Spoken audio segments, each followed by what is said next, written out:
Morjes, ja tultiin käymään tässä seksiliikkeessä, ja tässä on, mikä sun nimessä on? Janita. Janita haluaa puhua vähän Taneli Hakasaaresta. Ihana. Okei. Eikö mä oon ihan liikuttunut tästä insinööristä, kun mä ajattelin, että mä teen oman talon ja se voisi olla niinku siellä insinöörinä. Silleen mä ajattelin, mutta en mä ihan varma, kun diilataan tässä just silleen, että riittääks mun rahat näin now? Ei dollareissa riitä. Paljon sä teet dollareista? Niin. Oikeesti kun dollari halvempana. Niin oikeesti. Kun mä oon muutenkin niin liikuttunut, kun mä oon ihan varma, että mun talon rungosta tulee vahva, kun tää mies on niin vahva, niin että mä ajattelin, että se niinku korreloi sitä, tietää. Olisiko mahdollista puristaisit Tannin pakaraa ja mä ottaisin siitä kuvaa? Siis pakara vai? Mä otan tästä. Vai sen niinku, sen pallia vai? Tuppa käymään tästä Tannin pakaralla. Pakara ei tässä. Kun ei näe yhtään vittu. Ei kun, siis katsotaan. Älä nyt onnani silleen ujota, et silleen, niin puristetaan.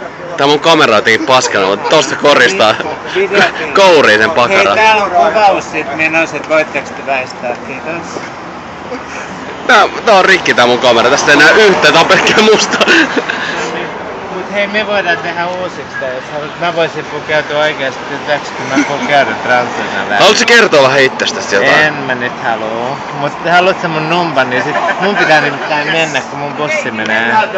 Okei. Ei tarvi kertoa. Mun numero, jos Noniin. mä voin tehdä sun filmauksia mukaan. Eikä me nähdä jossain toisissa baareissa.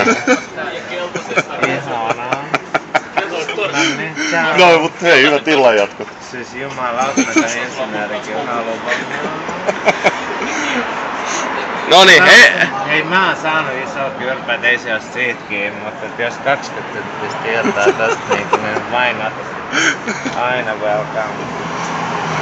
arvostan äijää. Ciao. Moi moi. Tanni, mitä sä oot mieltä tästä? Tää oli tämmönen jännittävä kohtaaminen. Mikäs tässä? Jatketaan.